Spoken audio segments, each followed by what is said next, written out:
Thank you so much for the very kind introduction, Ram. And I'm really happy to be here today. Thank you so much to all of you who have come to participate in this talk. Um, Before I start, I'm just going to start sharing my screen so you guys can see my slides. Um, can you see my screen? Yes, we can. Perfect. Um, so yes, good evening, everyone. Thank you again so much for coming.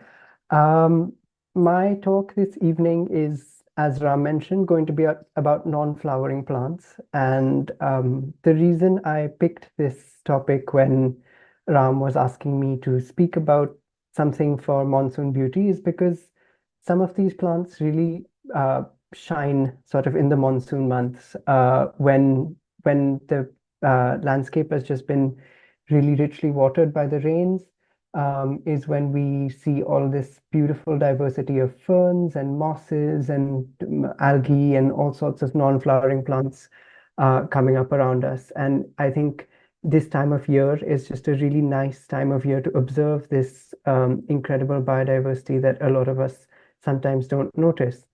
Um, as Ram mentioned, I'm a student at the University of Oxford, so by no means an expert.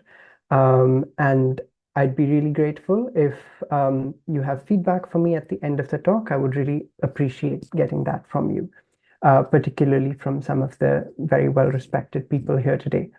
Um, Before I start, so I just want to Ram hinted at this in his introduction, but I wanted to start with this slide, which sort of shows where flowering plants lie in the plant family tree, so to speak. So if you look all the way down at the bottom over here on the bottom left of the screen, all plants in the world at some point started from green algae in the oceans that once sort of formed a large part of Earth when Earth was still very new. Um, so since around 850 million years ago, there's been some form of plant life in the oceans. And it was actually only about 470 million years ago that plant life actually came onto land. So this first jump here from water into land was about 470 million years ago. Now that's a really big number, and sometimes it can be really difficult to visualize that number. So if you assume that plants came onto land 1 hour ago, so if you condense 470 million years into 1 hour, um, plants have been, so if you assume plants have been around on land for 1 hour, 45 minutes of those hours were dominated only by non-flowering plants. So flowering plants have actually only come into the picture about 15 minutes ago. And so that sort of gives you an idea of how recent this whole flowering phenomenon is and how many, many, many years it was before, I mean, while the earth was still kind of dominated by all of these groups of plants that you see up here. So that we have liverworts, we have mosses, we have club mosses, ferns, gymnosperms, which include cycads and pine trees and all those sorts of plants. So actually, and I mean, there are some plant lineages which we really, which are crucial to us today. For example, grasses, which form many of our staple crops today. And in our 1 hour analogy, grasses have only been around for about 5 minutes. So non-flowering plants really represent this huge history of plant life on planet Earth. And during my talk today, I'm going to try and walk you through some of that history as best as I can. Um, the first problem for plants was to make it out of water. Uh, so around 470 million years ago, when plants decided that they wanted to live on land, there were a bunch of challenges that they had to overcome. Firstly, the picture on the left, which you see, is a whole range of green algae. There are some which are single cells up here. There are some which are multicellular, like down here. But all of them lived in water, and all of them relied on water for reproduction. So plants couldn't reproduce without water. Shifting onto land meant that they needed to come up with some way of surviving in a non-aqueous habitat. So somewhere which might have lots of water, but was not constantly submerged in water. The other problem that plants had to face was the threat of drying out. Of course, if you put an algae outside water, some of you might know that it'll dry up in almost no time at all. If you've seen seaweed on the beach, which is nice and crispy, that's basically what plants had to contend with. That is what they didn't want to happen, right?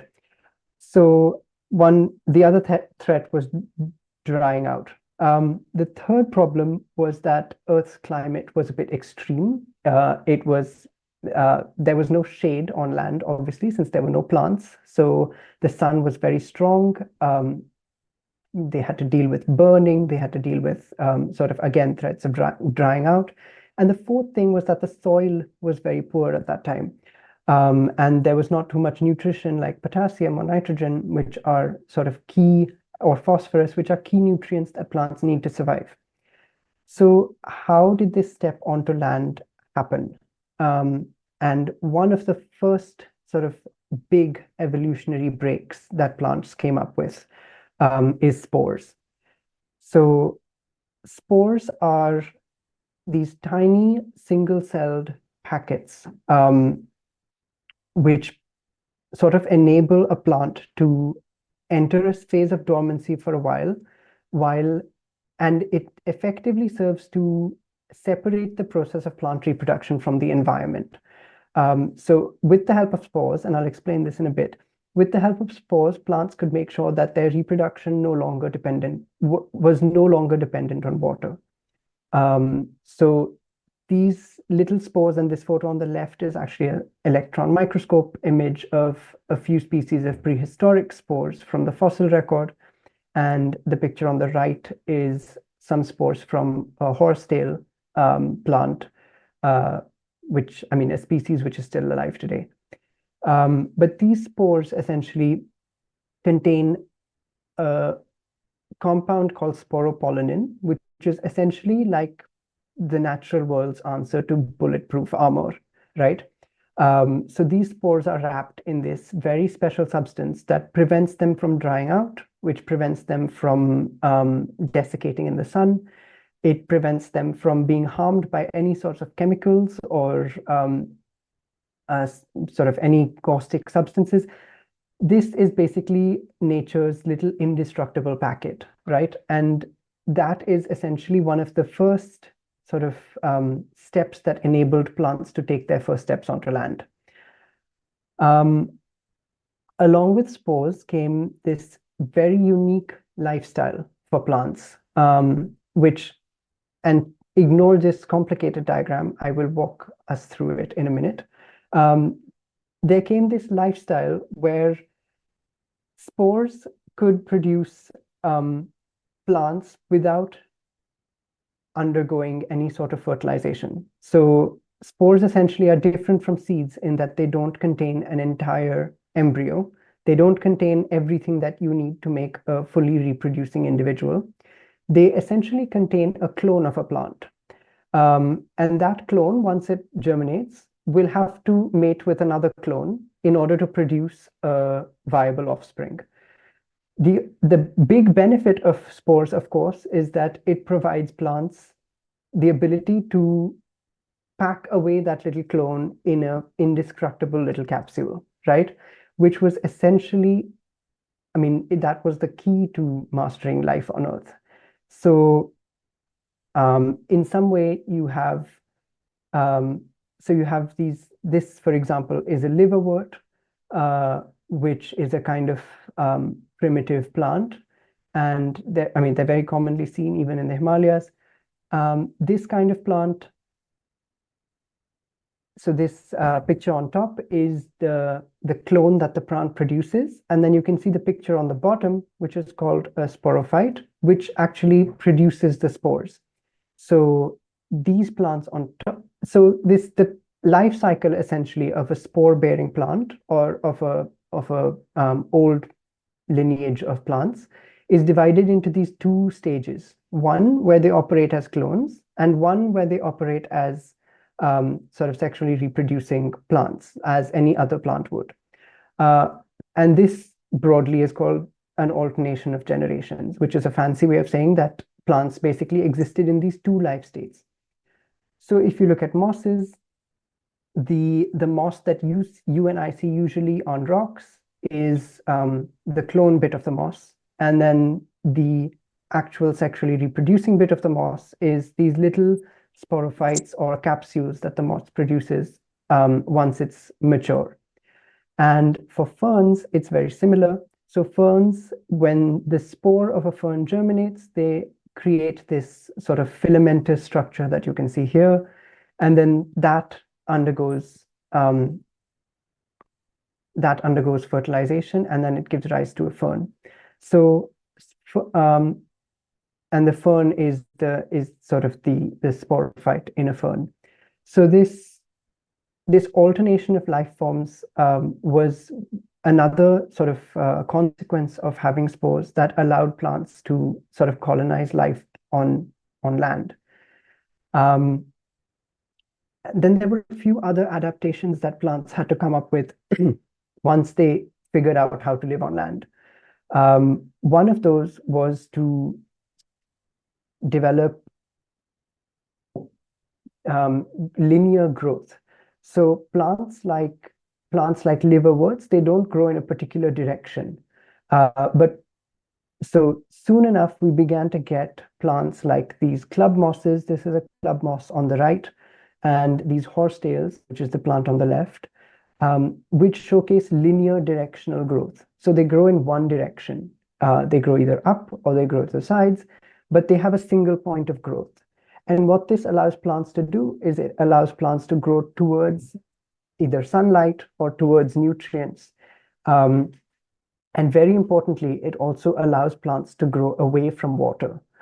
So once plants had figured out how to reproduce outside of water, they could figure out how to grow further and further away from water. Except another key adaptation that plants needed to evolve before they could completely leave water was to figure out how to transport water from one part of a plant to another. In today's plants, or in the plants that most of us are familiar with, that is done by a system of tubes that exists within the plant. But in ancient plants like mosses and liverworts, these tubes didn't exist. So these tubes, which are called vasculature, is another adaptation that allowed plants to move away from water, because they could have only one part of the plant that was in contact with water, and water could be transported to all the other parts of the plant. So for example, in trees, you only have the roots which are in contact with groundwater, and water can reach other parts of the plant through this system of transportation. So it allowed plants to grow upwards, it's allowed plants to grow taller, and it allowed plants to move away from water. Eventually, plants came up with other adaptations as well above these initial few sort of core things that they needed to develop. This video on the left shows horsetail spores, and it shows them essentially. You can see each green dot is a spore, and each of those four little spiral structures coming off of it are like little feet that help the spore walk and disperse further away from the horsetail, from the plant. And this essentially helps plants spread further away and spread further from where they grew, like seeds are dispersed today. But and the movement of these little legs of the spores is dependent on moisture. So when they come into contact with moisture, they expand. And for example, like your hair, some people's hair freezes up in humidity. It's the same sort of mechanism. So those spores, their little legs fold up when it becomes humid, and when they dry out, they expand. So that causes movement, and it allows the spore to disperse. Another really interesting adaptation in horsetails is these, you can see, are microscope images of horsetail leaves, or the tubes that form horsetails. And you can see all of the fluorescent green bits in these microscope images are actually silica crystals. Silica is what most sand is made out of. So these plants had, of course, this is before wood was a concept. So plants needed some form of support. And these silica crystals are a form of building structural support in plants and allowing them to grow taller, allowing them to grow larger. So it's a really interesting way that plants, certainly like horsetails, adopted strategies such as this. They evolved these silica-lined cells that were essentially like reinforced cells that allowed them to grow larger, that allowed them to grow taller, and sort of continued the story of plant evolution. One fact that I find particularly interesting about these silica crystals in horsetails is that it's because of these crystals that we know that horsetails formed part of actually a major part of the diet of some dinosaurs. Because these crystals, much like sand and sandpaper, cause little abrasions in the tooth enamel of dinosaurs, and we can actually see these abrasions in the fossil record. So in dinosaur fossil teeth, we can see the scratches caused by silica crystals on equisetum or horsetail branches, which I think is pretty cool. But moving on, so plants continued to adapt. They adapted these ways of dispersing. They adapted these ways of growing taller and larger. But finally, the most significant adaptation for plants was large leaves. Leaves, up until this point in plant evolution, had been quite basic. If you look at a moss or a liverwort, it's just a plain photosynthetic surface. It doesn't have too many adaptations to survive in harsh climates, or particularly survive much variation in a climate. And it's very basic. But soon, around 360 million years ago, which is on our clock, if we think of our clock, that's about 20 minutes into plant evolution. We get these very complex forms of leaves beginning to evolve, which serve many, many different functions, and they evolved in 4 groups sort of simultaneously. But one of the main groups in which leaves became really dominant was ferns, and ferns was one of the first groups that evolved these complex large leaves. And fern leaves have all sorts of adaptations, which I find really interesting. So they can be, for example, like this hymenophyllum on the bottom right. Its Latin name literally means filamentous leaf, and they're also called filmy ferns. It's because their leaves are only 1 cell thick. So their leaves have a thickness of just 1 cell, and they are very basic leaves, and they're just about the beginning of leaf evolution in plants. They mark just the beginning. And in India, there's a few species of hymenophyllum found in Assam, but they can't live away from water very long. Then, for example, you have leaves like this asplenium, or this is a bird's nest fern found in lots of places in India, Western Ghats as well. And they sort of have a shape like a funnel. So all of their leaves funnel down towards their roots so they can catch any rainfall coming and sort of channel it back towards their roots. Some ferns have taken this a step further. You see this Drinaria in the middle picture on the bottom. This is a kind of fern found in the Himalayan foothills, and it produces 2 different kinds of leaves. So one of those leaves that you can see, brown leaf that sits right flush with the trunk of the tree, and the other kind of leaf is this green leaf that actually does the photosynthesis. But the point of the brown leaf is actually to serve as a compost pit. So these brown leaves die naturally when they mature, and they form this kind of basket-like structure around the trunk of the tree, and they catch little falling debris that are falling from above. And so they sort of eventually these debris, once they fall into the pit of the fern, they decompose right there and they form this compost that the fern then feeds off of, because of course it doesn't have any access to soil up in the trees where it grows. So fern leaves have come up with all sorts of adaptations to survive in new habitats. And then lastly, there's this fern on the top right, Actiniopteris, which is quite close to my heart because it grows in the Aravalli Hills of Delhi, which is where I'm from. And its leaves are incredibly well adapted to withstand really long periods of dryness. So drought, they can completely dry up and come back to life in the next monsoon. Mind you, so the leaves don't regrow. The same leaf sort of completely dehydrates and then completely comes back to life year on year, which is quite incredible. And modern science hasn't quite figured out how they do it yet. So once you have sort of these first few elements going for land plants, which is the ability to reproduce out of water, the ability to grow upwards and grow outside of water, and the ability to photosynthesize with large leaves, we can start thinking of the first forests that sort of existed on Earth. And this is what they could have looked like. This is an artistic imagining from a researcher in the EU. And so you sort of have these large forests of giant moss and giant club moss and sort of giant horsetails. And it's really difficult to imagine these plants being so large, but we know that they were so large because we have fossils from the fossil record that tell us that they were this large. So here is the really large spore-bearing cone of a giant club moss. And here, for example, is the ancient precursor to gymnosperms, or the ancient precursor to ferns, which is Archaeopteryx, Archaeopteris. And sort of we can see that these are much larger than ferns or club mosses that we have today. So these forests existed around 350 million years ago, which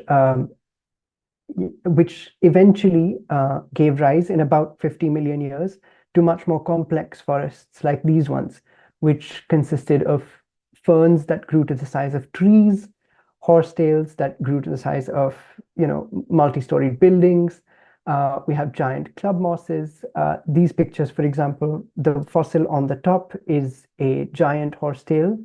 You can see the radiant leaves, like many horsetails today have as well.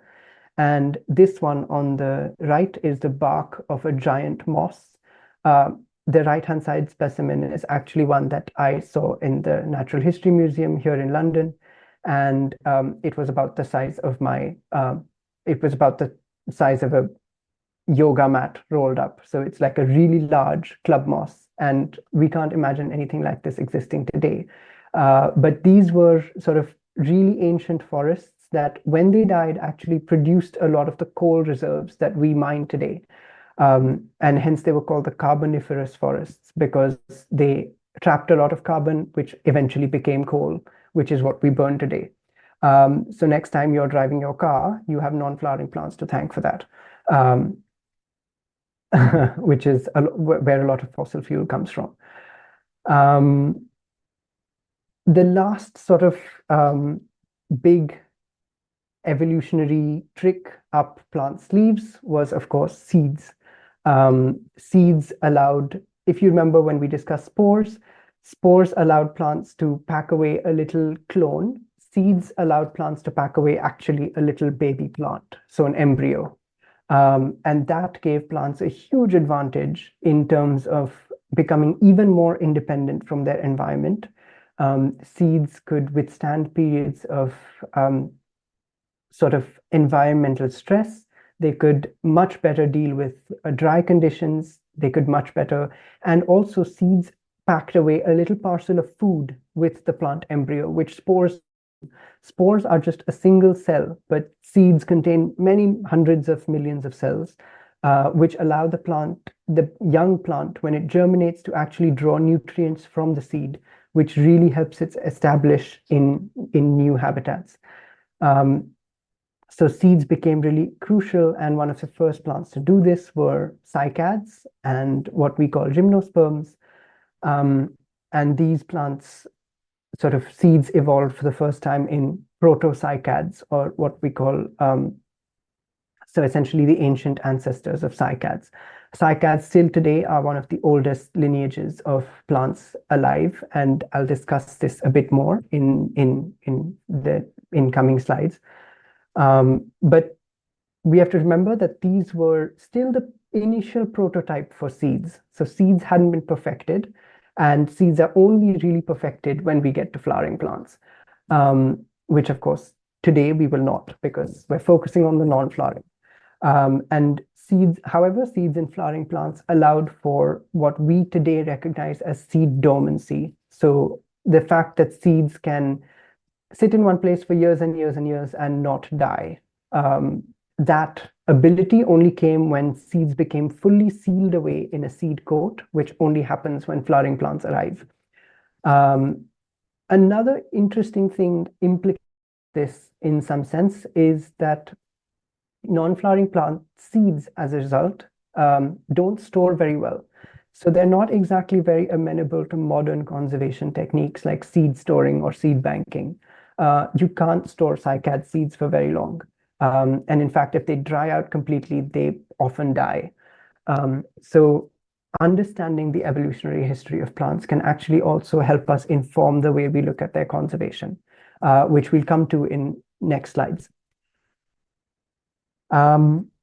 There's a close-up of a seed of a cycad. That is not the same cycad, however, different species. So hopefully what I've done over the past 20 minutes, I think, is walked through all of these sequential adaptations that occurred in plants that really allowed them to take over life on land. And these plants sort of completely changed the way in which Earth's life evolved over millions and millions of years.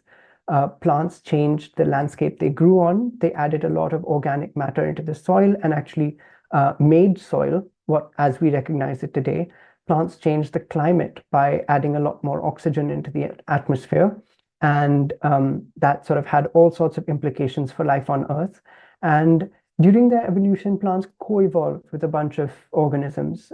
So for example, if I go to the previous slide, which I can, so cycads, for example, evolved to be pollinated by beetles, which if you remember Geeta Iyer's talk in this series, there's a whole diversity of beetles, and almost all cycads are pollinated by a unique species of beetle or weevil. And why beetles, you might ask? Well, the simple answer is that bees and a lot of other insects didn't exist. So beetles predate bees and other insects by many million years, and that's why they could form association with these plants, which occurred much before flowering plants did too.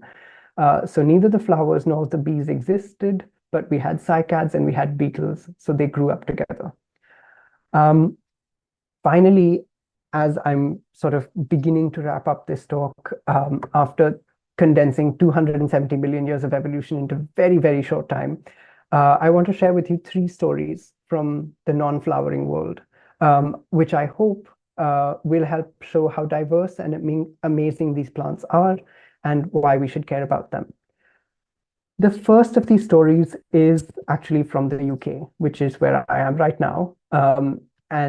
But I know that a lot of you guys are in India, and it's very much relevant. And for one, I think it's a great story. So in about the 1820s and 1840s, in the Victorian era in England, people developed this obsession with ferns, which culturally was called Pteridomania. They went to such lengths to collect ferns that a lot of ferns around London and major cities became rare because people wanted to collect them and grow them in their houses, grow them in their greenhouses, grow them in indoor collections. And ferns nurseries that catered only to growing ferns, and a poster for one of them is the image that you see. Ferns became incorporated into art and culture. For example, here's a jug by a famous ceramist, William Brownfield, which incorporates a very striking fern pattern on its body. Here's a bench in wrought iron. Some of these you can still see around London, but they employ a very bold fern motif. And essentially, people became unreasonably obsessed with ferns because partly because this was also post the Industrial Revolution. A lot of people were living in cities, and ferns were a very direct way of, were a very direct form of urban biodiversity that people could connect to and interact with. However, when people were keeping ferns in their living rooms and they wanted to grow them as houseplants, the Industrial Revolution had also caused a lot of pollution in major cities. And as most of you might know, ferns need quite a bit of clean air and humidity to survive. And a lot of ferns started suffering in people's private collections because of the immense pollution that existed in London and other Victorian cities. This is where we enter one crafty British hobbyist called Nathaniel Ward, who invented this contraption called a Wardian case. This is essentially just a closed glass box that allows fern fanatics to grow ferns in an enclosed environment in which the humidity is always high, which ferns love, and the temperature and pollution are more or less under control. And these Wardian cases really took off, and they became sort of the centerpiece of Victorian living rooms. However, they also had a very interesting unintended consequence. Wardian cases became key to transporting plants around the world on long ship journeys. So in the presence of a very stiff sea wind and very saline conditions, a lot of plants on international sea voyages used to die. Wardian cases became the sort of golden solution to that problem because plant collectors and explorers used to put plants in these cases to transport them over long distances by sea. This actually changed world history in more ways than you can possibly imagine. Wardian cases became all the rage in about the 1830s, and just 20 years later, in 1850, tea was smuggled out from China in a Wardian case by a Scottish botanist named Robert Fortune, and breaking a many hundred-year monopoly on tea that the Chinese had, changing the face of modern China as we know it today, because it became very much indebted to the British Empire. In 1860s, cinchona, or the plant which quinine comes from, was taken out of South America in a Wardian case. And quinine is the major drug that fights malaria, and sort of the cultivation and domestication of cinchona led to the expansion of the British Empire into malaria-prone continents such as Asia and Africa. And that wouldn't have been without the Wardian case.